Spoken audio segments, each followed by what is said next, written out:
So it's budget time, right? Now's the time to pick up your gloves and get ready for the fight.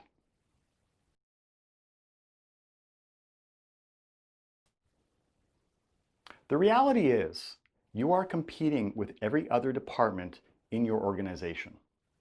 Your company or organization has a limited amount of funds every single year. And if other departments are making a better case to get that money, you're going to get less. That's why you need to fight for what you need.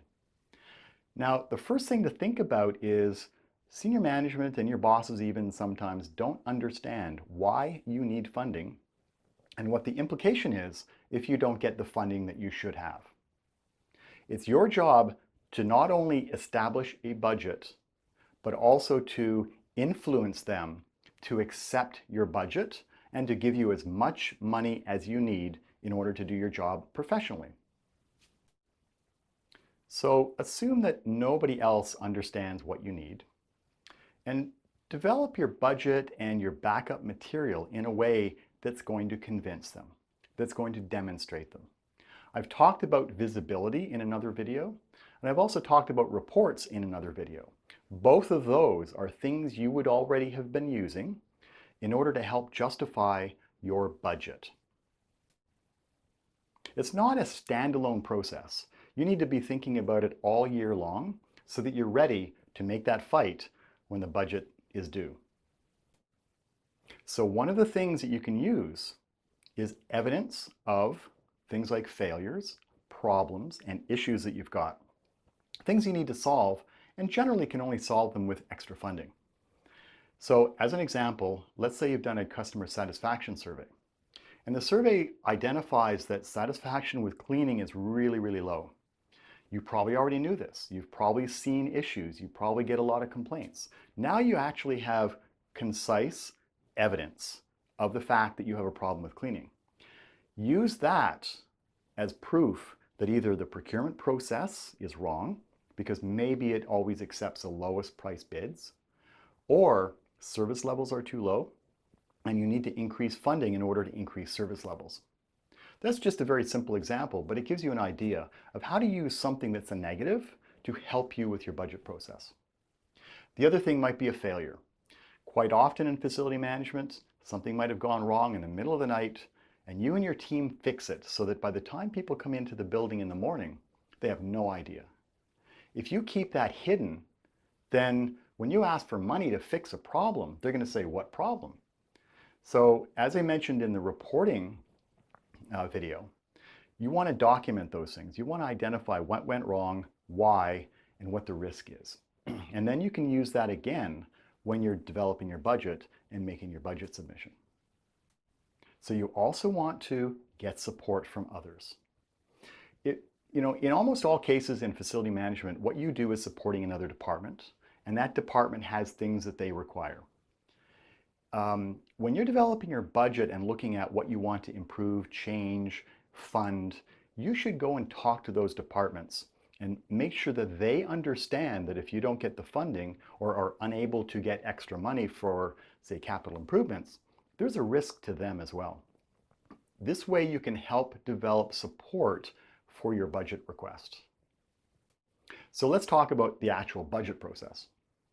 No matter what happens in your organization, you need to make sure that you are budgeting with enough line items that clearly identify what your needs are and that help you segment those out based on things like increases in market, so contracts.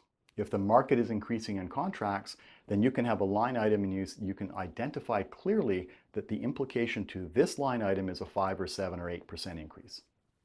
If you lump everything together, it's really hard to do that. Same thing with supplies, materials, obviously utilities. If you separate those out into the key components, which allow you to identify changes in either usage, volume, market pricing going forward, then you have that evidence to back up your request. So even if you end up providing a single number or maybe 4 or 5 line items, you have the backup in much more detail. So when you're challenged, you can put on those boxing gloves and you can demonstrate why you need it. The other part of the budget process is fully understanding you're probably not going to get everything you ask for, is you really need to prioritize your list. Identify the funding and the budgets that are really critical to success and what the implications are of not achieving that.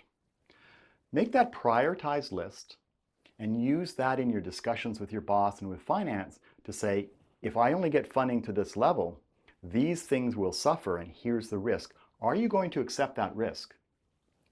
Now that risk could be internal satisfaction, it could be image to the organization, it could be failure that costs money.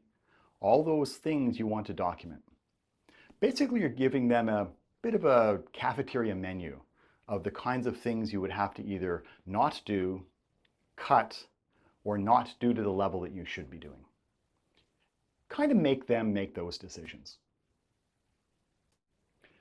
So, you submitted your budget, you've got your funding, you know what you're doing next year.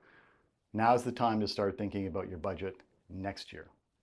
Because the more that you think about it over time and gather facts and information, identify issues, the better prepared you are 1 year from now when you have to make your next budget submission.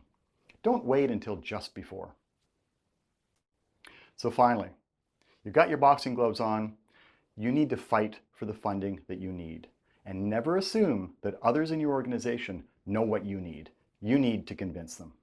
That's the key to getting as much money as you can for your budget.